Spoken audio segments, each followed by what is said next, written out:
Dollar নামে একজন আছে, তাকে আমি চিনি। কিন্তু এই ডলার এই আমার মেয়ে রামিসার হত্যাকাণ্ডের সাথে সে জড়িত না।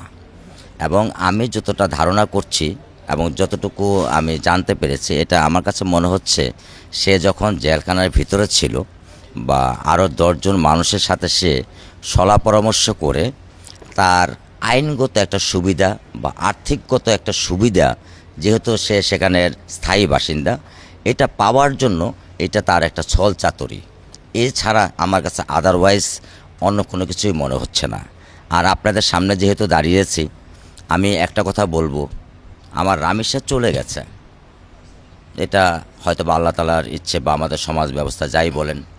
তারপরও আমি মাননীয় প্রধানমন্ত্রী যে দ্রুততার সাথে আমার রামেসার বিচার প্রক্রিয়া শুরু করবার জন্য উনি যে কথা দিয়েছিলেন, এবং মাননীয় যুব ক্রীড়ামন্ত্রী উনি বারবার আমার সাথে যোগাযোগ রাখছেন এবং আমাদের স্বাস্থ্যগত, আইনগত এবং যত দিকে যা সমস্যাগুলো যে আছে, উনি আমাকে একেবারে আপন ভাইয়ের মতো করে নিয়ে আমাকে উনি আগলিয়ে রেখেছেন এবং যত সলা পরামর্শ বা আইনগত এই দিক থেকে আমাকে সাহায্য করছেন। সর্বোপরি আমি ধন্যবাদ জানাই বাংলাদেশের বিচারপতি, যিনি আমার মেয়ের কেসটাকে দেখছেন। একটানা 17 জন আসামির সাক্ষী আমার জানা মতে বাংলাদেশের ইতিহাসে আছে কি না আমি জানি না, আমার স্বল্প জ্ঞান থাকতে পারে। কিন্তু উনি যে অক্লান্ত পরিশ্রম করেছেন, ওনাকেও আমি অন্তঃস্থল থেকে ধন্যবাদ জানাই।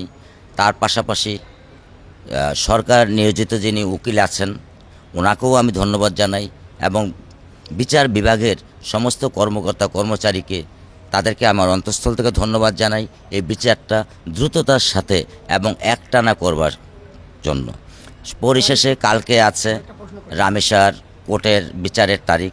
আমি আপনাদের মাধ্যমে রায়ের তারিখ, আমি আপনাদের মাধ্যমে আমি আমার রামেসার বিচারের সর্বোচ্চ শাস্তি আমি রাষ্ট্রের কাছে প্রত্যাশা করছি এবং বিচার বিভাগের কাছে প্রত্যাশা করছি। আমি এখন যদি মাননীয় প্রধানমন্ত্রীকে বলি, আপনি আরও কঠোর থেকে কঠোর আইন করেন। আইনে আমাদের সংবিধানে পাতাকে পাতা পাতাকে পাতা পাতা ভরা।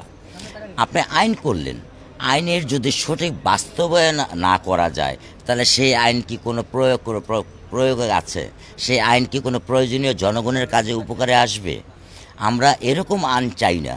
আমরা চাই যে আইনই করেন সেই আইনের দ্রুততম সুষ্ঠু বিচার, সুষ্ঠু তদারকি এবং সেটা যেন লাল ফিতার ভিতরে আটকে না যায়। আসিয়ার মতো বা আরও যারা আমাদের পূর্বে বোন আছেন বা যারা নির্যাতিত শিশু আছেন প্রতিনিয়ত হচ্ছে, এর আমরা ওই লাল ফিতার ভিতরে আটকে যেতে চাই না। আমরা চাই সরকার এমন একটা আইন করুক, আসামি যদি স্বীকার করে যে আমি দোষী, তাহলে সর্বোচ্চ 10 দিনের ভিতরে বা দ্রুত থেকে দ্রুত সময়ের ভিতরে সে রায় কার্যকর করা হোক। তাহলে মানুষের মনে স্বস্তি ফিরে আসবে, মানুষের মনে ভয় দেখা দেবে এবং তারা হয়তোবা এইসব অপরাধ থেকে তাদেরকে নির্মূল করবার চেষ্টা করবে।